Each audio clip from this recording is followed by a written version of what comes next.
Alright guys, here you go. I wanted to just make a quick little video on how to do the logo here on the sidebar. So I realized that the way I did it was kind of unique, and as I kind of glazed over it in class, I thought, not really explaining this. So first thing I did is just pull a plane up off the front plane, kind of like the top plane, so that way I have kind of a working surface that's hovering over the model. And then I started up a sketch on that plane, and I just took this line and this line, just hold down shift to select both of them, and I converted entities, and then from there I offset those entities. So I think I only offset them like, I don't know, maybe a 1/4 millimeter. I can't remember now.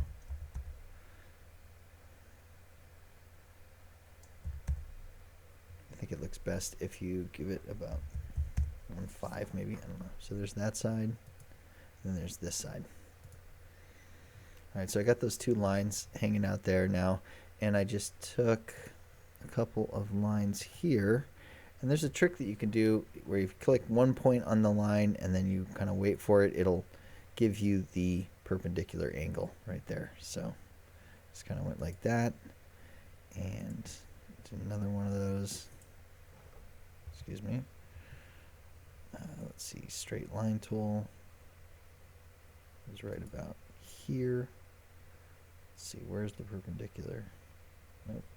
I'm going to start the line on the other line. And there it is. Okay, cool. So then I'm just going to use trim entities to trim off these two ends and trim off these two ends. And let's see, little details I need like that. This one, whoop, that little piece. Perfect. All right, so now that I got that, that thing's looking okay.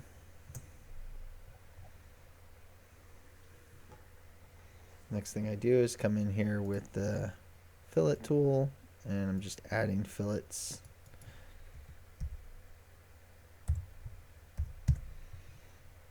To the actual line work. I just do this because having the sharp edges can sometimes cause trouble, you know, and I wanted rounded corners anyway. So play around with the size. I don't know. Okay, so that happens. It's kind of jacked up, but anyway. Quite sure why it's all yellow.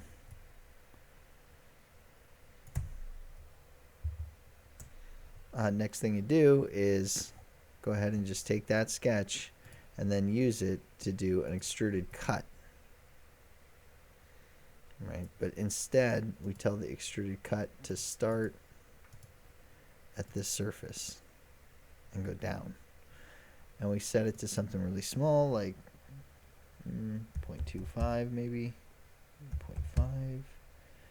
Remember that I've got this thing raised up off the surface. I think I set it to 0.5. So if I set this to 0.5, it should go all the way through and then just touch the bottom. Perfect, just like that. So then from there, I go in here and I take the surface that's inside of there, right? That's the flat surface that's in there. And I right click on that, and I want to try to make a sketch on that. No, but that's not going to work, right? Because it's not planar, so it won't work. It's following the curvature of the rest of this tube. So the move is to go back up to that plane that I just built for all this work to be done on. See, it's kind of floating there.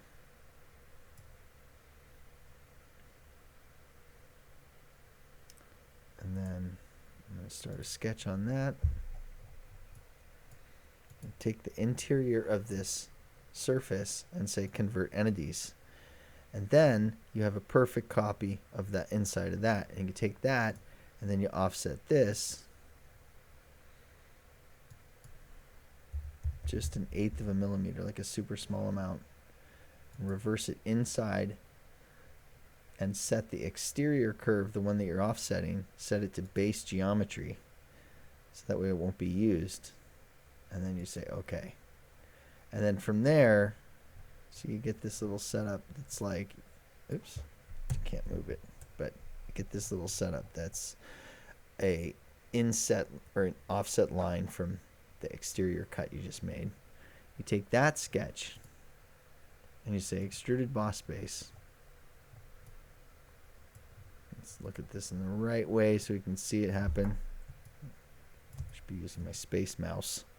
Okay, so we can see it's going up like that, which is not what we want. We want it to start from a surface, and we want the surface to be this one.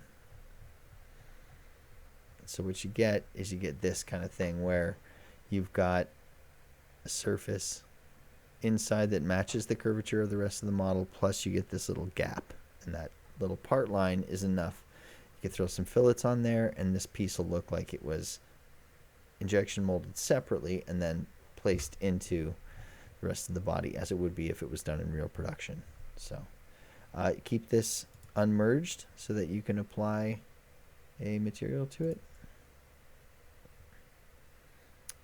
And so if you wanted to do that, just go to appearance, give it a dark gray color.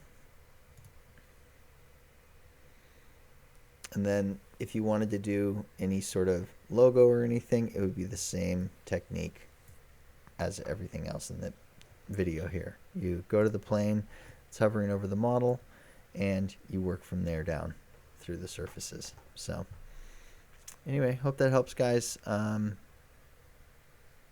again for class, and I'll see you next week.